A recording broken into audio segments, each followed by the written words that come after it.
UDV news and news plus இரவு நேர பிரதான செய்தி அறிக்கையோடு இணைந்திருக்கின்றீர்கள். நான் ரெஹானா அசீஸ். முதலில் இன்றைய தலைப்புச் செய்திகள்.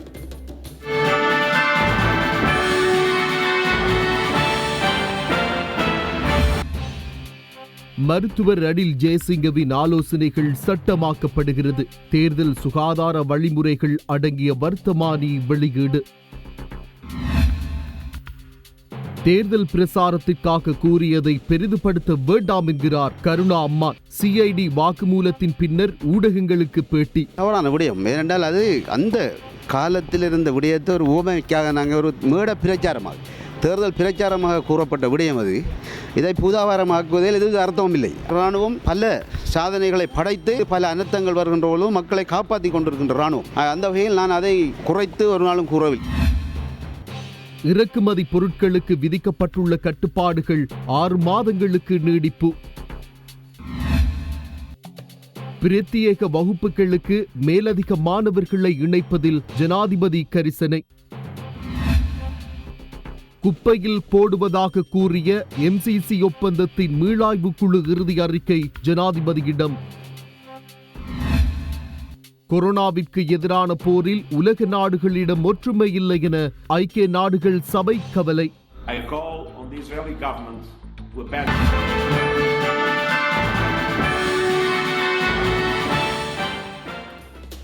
இவை இன்றைய தலைப்புச் செய்திகள். இனி விரிவான செய்திகளை பார்க்கலாம்.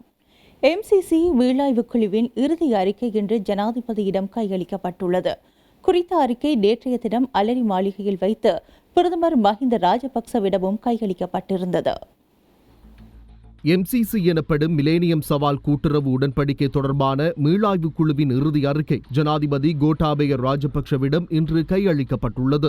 பேராசிரியர் லலிதஸ்ரீ குணருவனின் தலைமையிலான குழுவினரால் இந்த அறிக்கை கையளிக்கப்பட்டது. MCC மீளாய்வு குழுவின் இறுதி அறிக்கை நேற்று பிரதமர் மஹிந்த ராஜபக்சவிடம் கையளிக்கப்பட்டது. ஒப்பந்தம் தொடர்பில் சமர்ப்பிக்கப்பட்டுள்ள முழுமையான அறிக்கையினை அமைச்சரவையில் முன்வைக்க பிரதமர் தீர்மானித்துள்ளார். பிரதமர் மஹிந்த ராஜபக்சவின் பரிந்துரையின் பிரகாரம் அமைச்சரவையின் அங்கீகாரத்துடன் இந்த குழு கடந்த ஜனவரி மாதம் நியமிக்கப்பட்டது.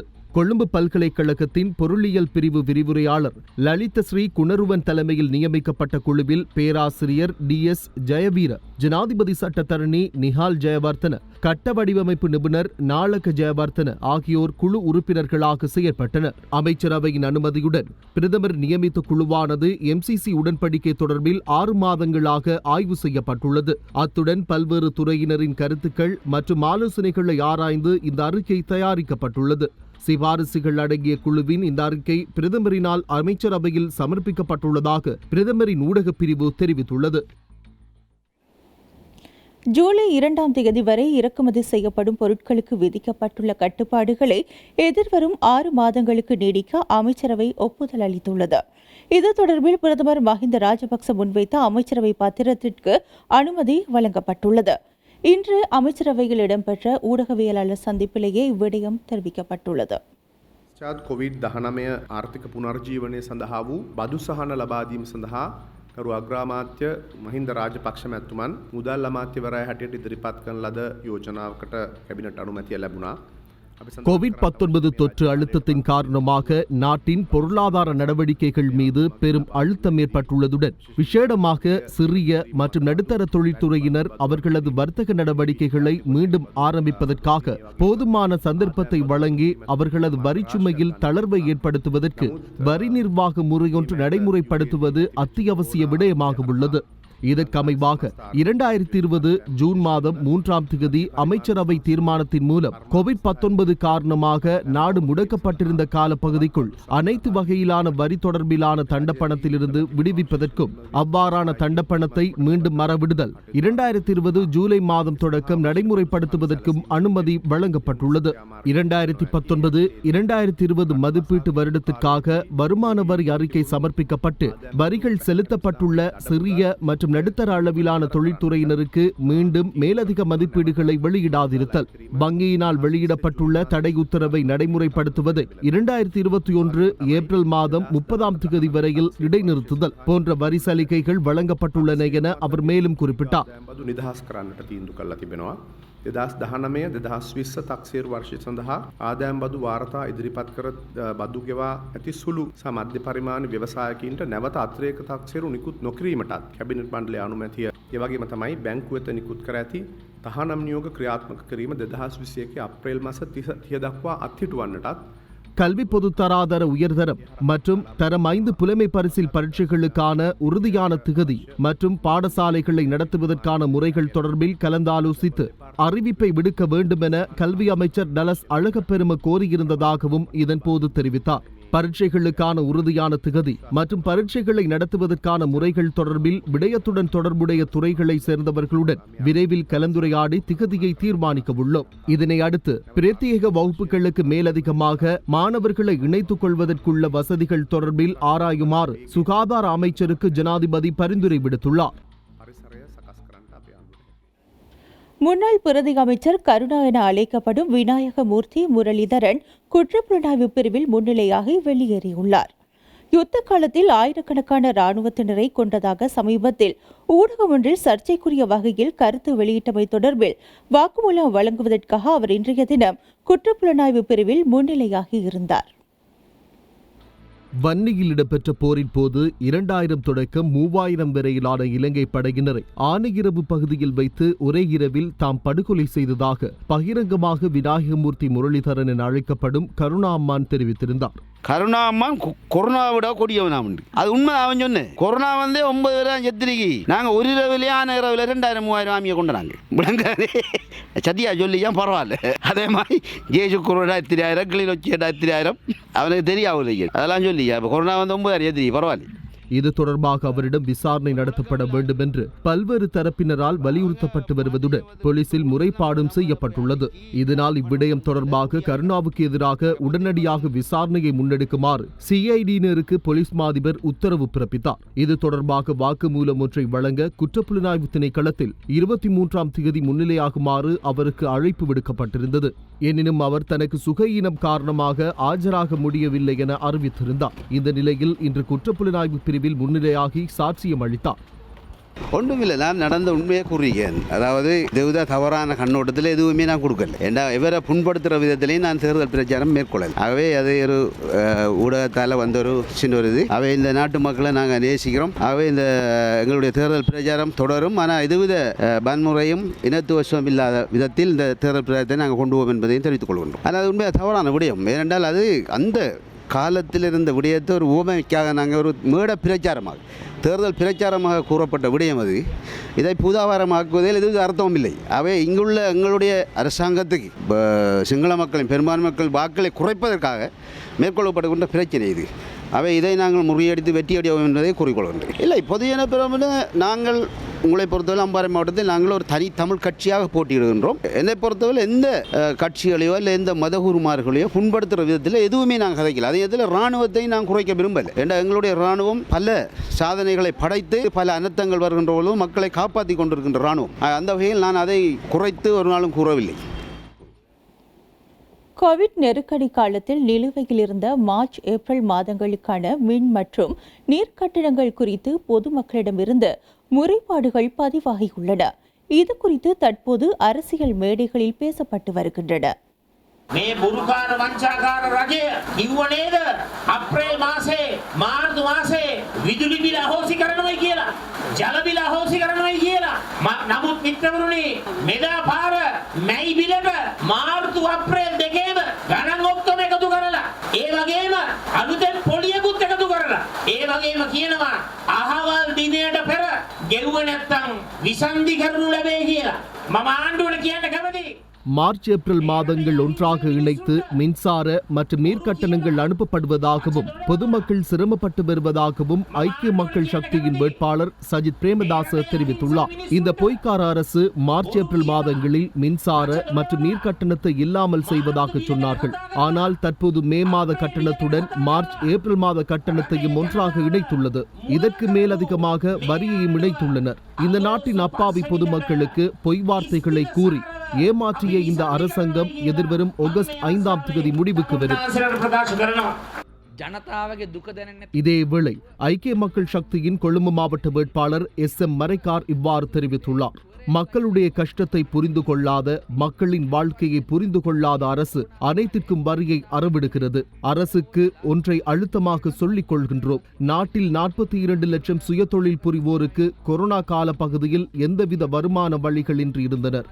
வருமானமின்றி இருந்த மக்களுக்கு வரிகளுக்கு மேல் வரி, கட்டணத்துக்கு மேல் கட்டணம் அறவிட்டு கழிவறை சென்றதற்கும் வரி அறவிட்ட அரசாக இந்த அரசு மாற்றமடைந்துள்ளது. இந்த கட்டணங்களை செலுத்துவதற்கு குறைந்தது 6 மாத கால அவகாசம் வழங்கப்பட வேண்டும்.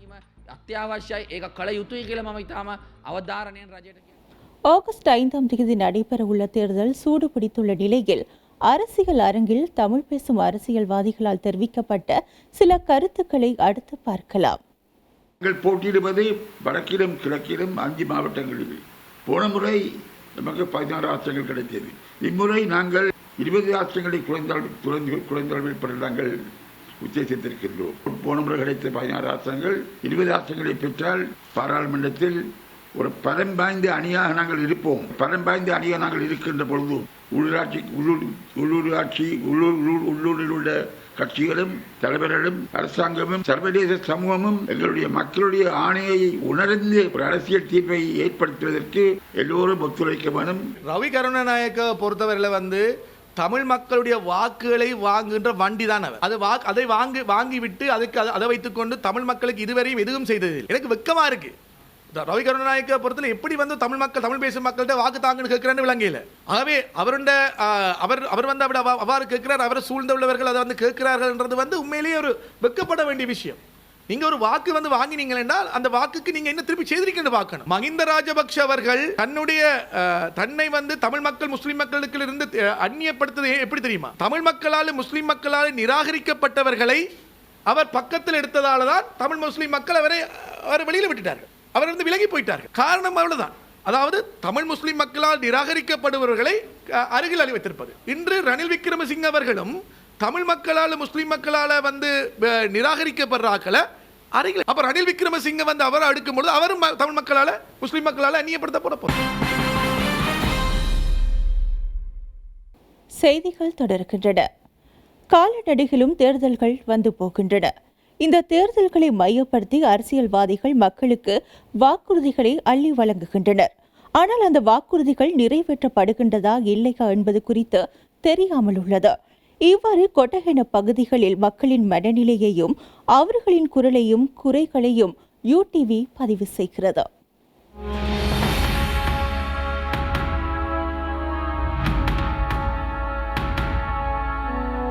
இலங்கையில் தேர்தல் களம் சூடுபிடித்துள்ள நிலையில் கொழும்பு மாவட்டத்தின் கொட்டாஞ்சனை பிரதேசத்தில் மக்களினுடைய குறைகளையும் குரல்களையும் பதிவு செய்வதற்காக வருகை தந்திருந்தோம். அவர்கள் தெரிவித்த கருத்துக்கள் அடுத்து.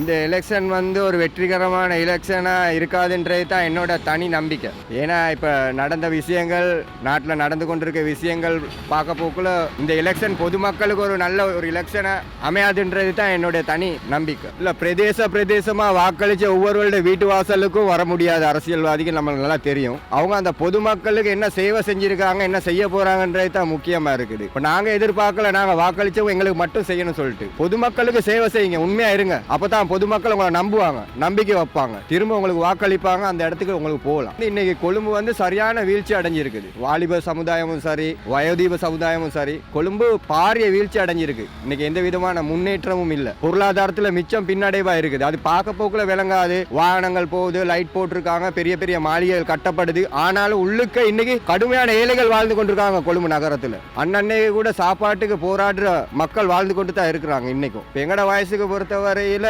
முன்னே உள்ள கொழும்பு இல்லை. இப்ப கொழும்புக்கு எந்த விதமான முன்னேற்றகரமான ஒரு திட்டம் ஒன்று சார் இன்னும் கொண்டாடல. கொழும்பு உயிர்வாழ் மக்கள் சரியான பாவ பரிதாபமான வாழ்க்கை வாழ்ந்து கொண்டிருக்கிறாங்க. ஆனால் எந்த பட்சம் வந்தாலும் நல்லது செய்யணும்னு தான் நாங்கள் கேட்குறோம். நாட்டுக்கு ஒரு நல்லது நடக்கணும், எல்லா மக்களும் பொதுவாக மதபேதம் இல்லாமல் நல்லது நடக்கணும்னு தான் நாங்கள் கேட்குறோம். முக்கியமாக கொட்டையனை பொறுத்த வரையில் எங்களோட ஏரியாவில் வந்து கொஞ்சம் மழை பெஞ்சானா வெள்ளம் அவ்வளோ ரோட்டும் பிளாக் ஆகி தான் இருக்குது. ஏன்னா இங்கே வந்து எங்களோட பொதுவாக நாங்கள் இங்கே எல்லாம் பழகுறோம், முஸ்லீம், தமிழ், பேர்கர், கிறிஸ்டியன் எல்லாம் பொதுவாக ஒரு சகோதர மக்களை தான் பழகுறோம். ஆனால் அந்த வேலையில் இந்த ஆட்சி வந்தாலும் எந்த ஆட்சி வந்தாலும் எங்களுக்கு இந்த பொதுவாக இந்த கொட்டையன் ஏரியா க்ளீன் பண்ணி தர சொல்கிறது காரணம் என்ன, அவ்வளோ பிளாக். ஒரு பொதுமக்கள் எங்களுக்கு 3 வீல் ஸ்டாண்டில் நிற்கலாம், ஒரு மக்களுக்கு நடந்து போகலாம், ஒரு சாதாரண ஒரு அரை மழை பெஞ்சா முடிச்சு அப்படியே பிளாக் ஆயிடும். அந்த மாதிரி நிலைமையில தான் இப்போ கொட்டையன் இருக்குது. இப்போ வந்திருக்க ஆட்சி வந்து நாங்கள் நினைக்கிறோம் ஒரு நல்ல ஆட்சி ஒன்றுன்னு சொல்லி. ஏன்னு கேட்டால் அந்த கோட்டாபய ராஜபக்ச சொல்கிறது அவர் கொஞ்சம் அந்த வித்தியாசமான ஆள் ஒன்று, அவர் நல்லது செய்வார்னு சொல்லி நாங்கள் கொஞ்சம் ரொம்ப நினச்சிக்கிட்டு இருக்கோம். எல்லாத்துக்குமே பொதுவாக ஒரு தமிழ் மக்களுக்கு, செங்கல் மக்கள், முஸ்லீம் மக்கள் எல்லாத்துக்குமே நல்லது செய்வார்னு சொல்லி நாங்கள் அப்படின்னு நினைக்கிறோம். ஒழுங்கான தொழில் இல்லாமல் நம்மளோட மக்களுக்கு ஆட்டோவெல்லாம் இந்த 1000 இல்லை ஒன்றுமே இல்லாமல் நாங்கள் வந்து இந்த எல்லா அரசாங்கம் வந்ததுக்கு இல்லை, நாங்கள் இவங்களுக்கு கொடுத்ததுக்கு அதே மாதிரி நடக்குது இல்லை ஒழுங்காக. என்னென்னா நாளுக்கு நாள் கஷ்டமாக தான் இருக்குது எல்லா மக்களுக்கும். யாரும் வந்ததுக்கே இல்லை. யார் கோட்டாபி வந்தால் இப்படின்னு சொல்கிறாங்க, ஆனால் அந்த ஒரு மாற்றம் இல்லை, விளங்குது இல்லை. கொட்டையனை பொறுத்த மட்டும் நிறைய இளைஞர்கள் இருக்காங்க. அந்த இளைஞர்களுக்கு சொந்த காலில் நிற்கிறதுக்கு வாய்ப்புகள் குறைவு. சிலாக்கள் நல்ல நடத்தையில் போகிறாங்க, சிலாக்கள் தீய நடத்தைகளில் போகிறாங்க. அந்த இளைஞர்களுக்கு ஏதாவது ஒரு நடவடிக்கை, ஒரு வியாபாரத்தையோ இல்லாட்டி ஒரு தொழிலையோ அவங்களுக்கு அறிமுகப்படுத்தினா அவங்களுக்கு அதை கொண்டு போகலாம், ஒரு ஊக்கம் கொடுக்கணும்னு சொல்லி நான் எதிர்பார்க்குறேன். ரொம்ப டிஸ்ட்ரிக்ட்னு பார்த்தா மக்களுக்கு நல்ல மாற்றம் வந்தால் எல்லாத்துக்கும் சந்தோஷம் தான். ஆனால் மாற்றம் தான் வருது இல்லையே. மாற்றம்னு வரணும்னா மக்களோட மக்களை பார்க்கணும், மக்கள் இருக்கிற நிலைமையை பார்க்கணும். இது வரைக்கும் எனக்கு இப்போ 31 வயசு ஆகுது. நான் 31 வயசுல நான் எலெக்ஷன் போட்டிருக்கேன் இது வரைக்கும். ஆனால் நான் போட்ட எந்த ஒரு மந்திரியோ எந்த ஒரு ஜனாதிபதி வேட்பாளரோ யாராக இருந்தாலும் இந்த பக்கத்துக்கு இது வரைக்கும் வந்ததே இல்லை. ஜனாதிபதியாக இருந்தாலும் எந்த எலெக்ஷனாக இருந்தாலும் சாதாரண ஒரு எலெக்ஷனாக இருந்தாலும் மக்களை முதல் சந்திக்கணும், மக்களோட பிரச்சனையை கேட்கணும், கேட்கறது பார்த்தா தீர்த்தும் வைக்கணும். சாதாரண ஒரு பொது கழிப்பிடம் இங்கே இருக்குது, அங்கே போய்ட்டு பார்த்தா தான் விளங்கும். ஒரு 300 பேர் அந்த கழிப்பிடத்தை பாய்க்கிறான். அந்த கழிப்பிடம் இன்னும் அப்படியே தான் இருக்குது. ஒரு நீர் வசதியோ ஒரு மின்சார வசதியோ எதுவுமே இல்லை. அந்த கழிப்பிடத்தை பார்த்தா அவங்களுக்கு விளங்கும் அது உள்ளுக்கு போனால் எவ்வளோ நோய் தொற்று ஏற்படும்னு. கொரோனான்னு சொல்கிறாங்க, கொரோனா கிட்ட பெரிய ஒரு கிருமி தான் அந்த கழிப்பிடத்தில் இருக்குது. அதை ஒரு மந்திரி இது வரைக்கும் சரி காட்டவே இல்லை. ஒரு மின்சார வசதி இல்லை, எதுவுமே இல்லாத ஒரு நகரமாக தான் இந்த பரமானந்த மாவட்ட சிட்டி இருக்குது. அதுவும் கொட்டையனா ஏரியாக்குள்ளே இது இருக்குது. யார் மந்திரின்னு எனக்கே இது வரைக்கும் தெரியாது. இந்த கொட்டையனா சீட்டுக்கு யார் மந்திரி, யார் வாரா, என்ன எதுக்கு ஓட்டு கேட்குறாங்கன்னே தெரியாது. ஆனால் நான் ஓட்டு போட்டிருக்கேன். 20 கோட்டில் இந்த மாற்றம் எப்படி இருக்கணும் நீங்கள் யோசிக்கிறீங்க. இதே மாற்றம் முன்னுக்கு நடக்கும்னு யோசிக்கிறீங்க. நான் நினைக்க மாதிரி இந்த மாற்றம் இன்னும் நடக்கும்னு நடக்காது. இன்னும் முன்னும் கூடியாகணும், இன்னும் குறையாது. அதே மாதிரி நான் பிரச்சனை வரும். இந்த இது குழப்பம்னு சொல்லலாம், குழப்பம் இல்லாமல் சொல்லலாம். நடந்தால் எப்படின்னு பிரச்சனை தெரியாது. இது வந்தேன் தெரியா, போறேன் தெரியாமா இருக்கு. நான் சொல்கிறேன் வந்ததே போறேன் தெரியா, அது எப்படி வந்துட்டே எப்படி போறேன்னு தெரியாம குழப்பம் மீண்டும் இன்னும் ஒரு பிரதேசத்தில் மக்களினுடைய குறைகளை அறிந்து கொள்ளும் வரை ஒளிப்பதிவாளர் ஸ்ரீதர் மற்றும் காண்டிபனுடன் JM ஜுசே.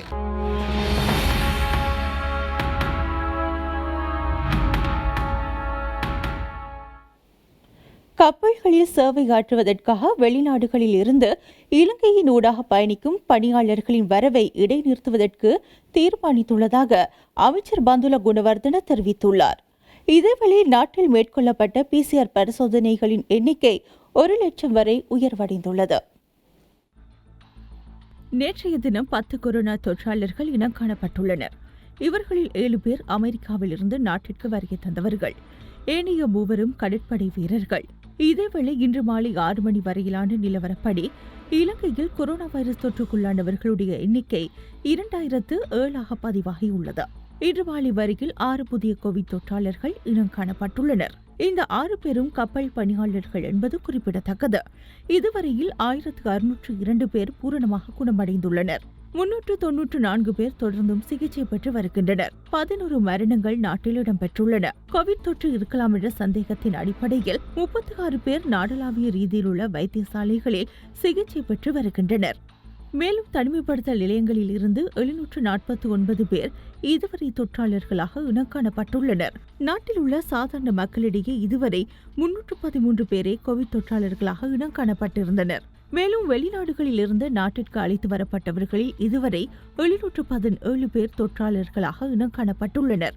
வெளிநாட்டவர்கள் 30 பேர் இலங்கையில் கோவிட் தொற்றாளர்களாக இனங்காணப்பட்டுள்ளனர். 904 கோவிட் தொற்றாளர்கள் கடற்படை முகாம்களில் இனங்காணப்பட்டுள்ளனர். இன்று வரை 811 கடற்படை வீரர்கள் பூரணமாக குணமடைந்துள்ளனர். 93 வீரர்கள் மாத்திரமே தற்போது சிகிச்சை பெற்று வருகின்றனர். நாட்டில் நேற்றைய தினம் 1349 PCR பரிசோதனைகள் மேற்கொள்ளப்பட்டுள்ளன.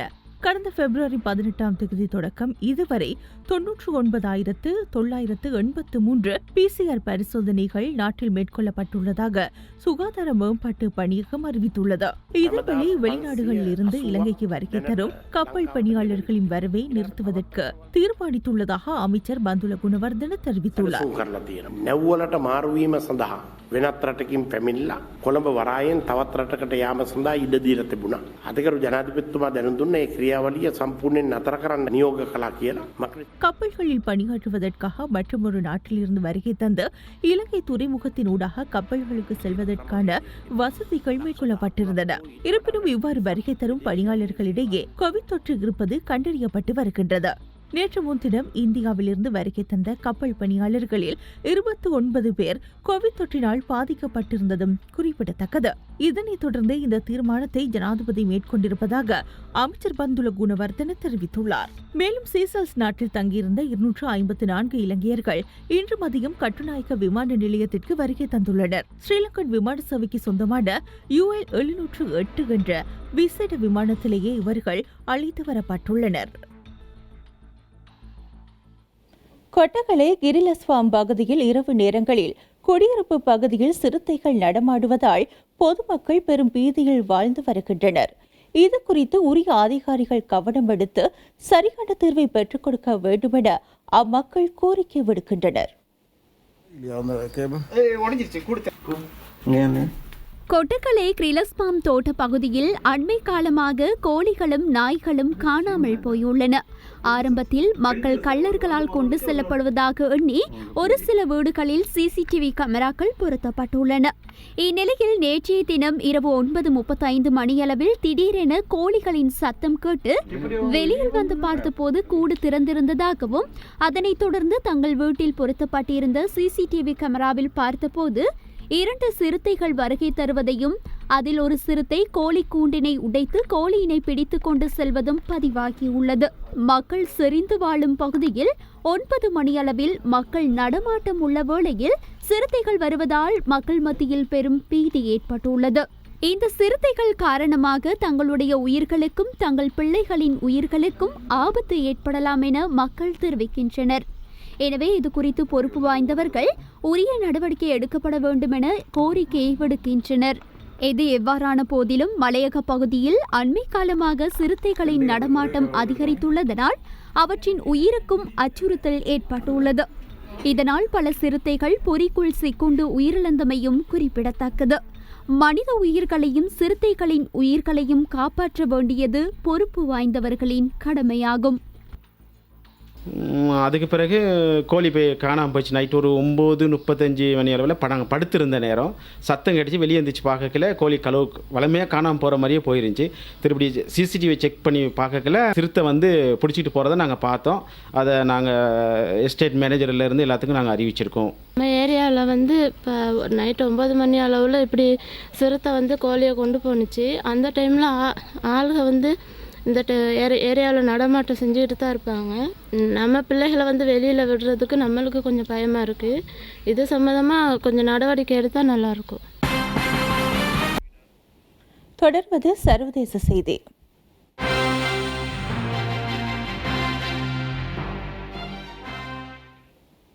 உலகளவில் கொரோனா வைரஸ் தொற்றினால் பாதிப்படைந்தவர்களின் மொத்த எண்ணிக்கை 95 லட்சத்தை கடந்துள்ளது.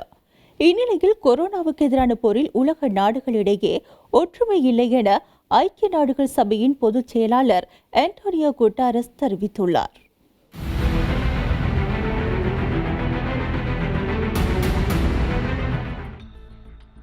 உத்தியோகபூர்வ புள்ளி விவரங்களின்படி உலகளவில் 95,43,000க்கும் மேற்பட்டோர் கொரோனா வைரஸ் தொற்றினால் பாதிப்படைந்துள்ளனர்.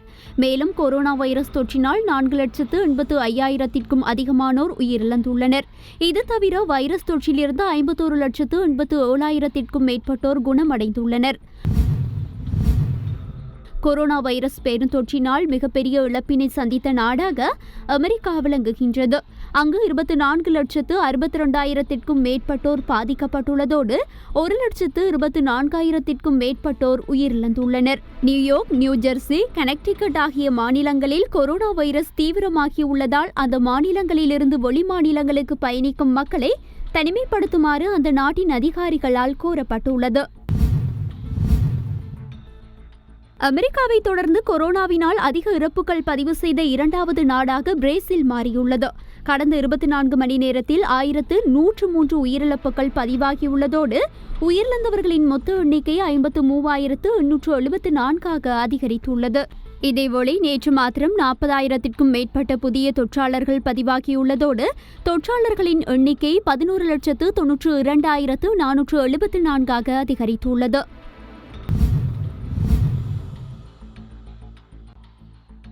ரஷ்யாவில் கொரோனா வைரஸ் தொற்றினால் பாதிக்கப்பட்டவர்களின் மொத்த எண்ணிக்கை 6 லட்சத்தை தாண்டியுள்ளது.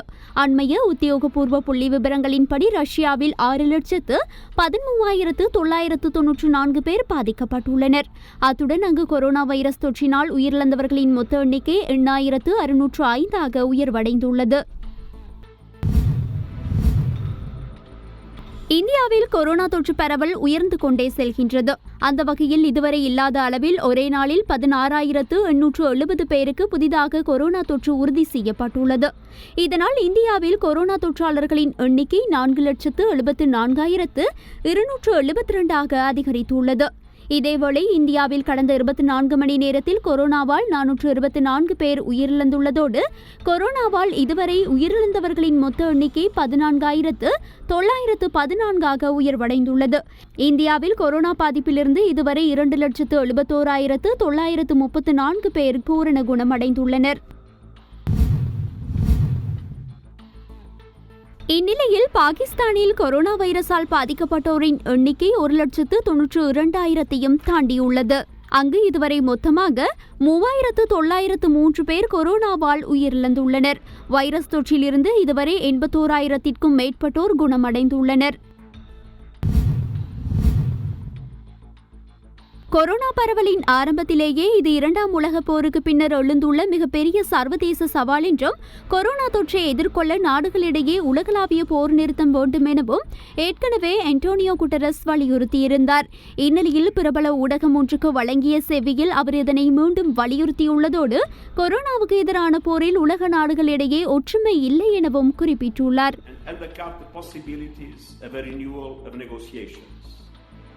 I call on the Israeli government to abandon. உலக புகழ்பெற்ற பிரான்சிஸ் ஈஃபில் டவர் 3 மாதங்களுக்கு பிறகு இன்று மீண்டும் திறக்கப்பட்டுள்ளது. ஊரடங்கு காரணமாக பிரான்ஸ் தலைநகர் பாரிஸில் உள்ள உலக புகழ்பெற்ற ஈஃபில் டவர் மார்ச் மாதம் 13ஆம் தேதி மூடப்பட்டது. தற்போது பிரான்சில் தளர்வுகள் அமல்படுத்தப்பட்டுள்ளமையால் சுற்றுலா தலங்கள், நினைவு சின்னங்கள் திறக்கப்பட்டு வருகின்றன. இந்நிலையில் உலக புகழ்பெற்ற ஈஃபில் டவர் இன்று முதல் நிபந்தனைகளுடன் மீண்டும் திறக்கப்பட்டுள்ளது. கோபுரத்தின் முதல் தளம் மட்டுமே அனுமதிக்கப்பட்டு 11 வயதுக்கு மேற்பட்டவர்கள் மாஸ்க் அணிவது கட்டாயமாக்கப்பட்டுள்ளது. படிக்கட்டு வழியே மட்டுமே ஏற வேண்டும் எனவும் ஏறவும் இறங்கவும் தனித்தனியே வழிவகை செய்யப்பட்டுள்ளது.